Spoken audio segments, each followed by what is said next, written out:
Well, coming to Hulu and Disney Plus on Tuesday, a powerful documentary called Sugarcane that explores the horrific history of residential schools. The government-sanctioned schools were implemented in both Canada and here in the United States for decades as a way to strip Indigenous children of their culture and then force them to integrate into Western society. Now, survivors of these schools say that abuse was rampant. I spoke with the directors of the film Sugarcane, which shares a story of both pain and resilience. I felt dirty as an Indian all my life in residential school. Look at that. It's all names. The powerful and award-winning documentary film Sugarcane shares the disturbing history of Canadian residential schools and the lasting effects on survivors. I've been trying to find out what happened at St. Joseph's Mission. Told through the lens of director Julian Brave Noisecat, he explores his community's painful story in a quest to uncover the truth about horrifying abuse suffered by Indigenous children removed from their families and forced to assimilate. He speaks to his own father, who was a residential school survivor. It's kind of like it just keeps on damaging, just keeps on going. Noisecat teamed up with fellow journalist and co-director Emily Cassie for the film. I said, let's work on a project on the residential schools. And in the meantime, I went looking for a nation that said they were going to do a search.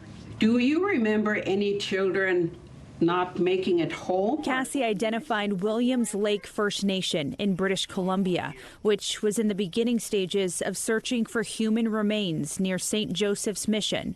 It's believed thousands of Indigenous children across Canada and the U.S. lost their lives at these schools that operated from the 1800s into the 1990s. When she said that, as you might imagine, I was shocked because, of course, that's the school that my family was sent to and where, to the best of my knowledge at the time, my father was born. At the time that I told your mom, I don't know what the hell is wrong. Viewers get a raw and at times gut-wrenching glimpse into the decades-long fight for justice. We need to continue to hold each other up. Our people are going to stand up. The film is helping bring more attention to the issue.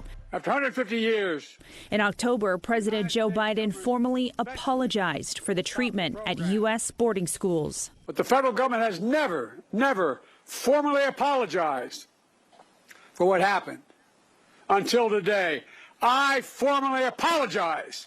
Both Noisecat and Cassie were there to witness it. The feeling at the event itself was, people were very moved. Nobody listened to me. The hope is Sugarcane can both start a conversation. For Indigenous communities, I think we hope that the film creates an opening for dialogue. And highlight the unbreakable spirit of Indigenous people. There's some heavy pieces, but I think it's important for people to understand that it's not just a heavy film because, of course, the way that we've survived is not just through trauma and pain, but also through, love and deep human connection. It was such a pleasure to talk to Julian and Emily about this film, Sugarcane. I actually saw it over the summer at the Indigenous Journalists Association conference. It brought me to tears. The history here, so many people across the United States and Canada just don't know about it. It's important to know.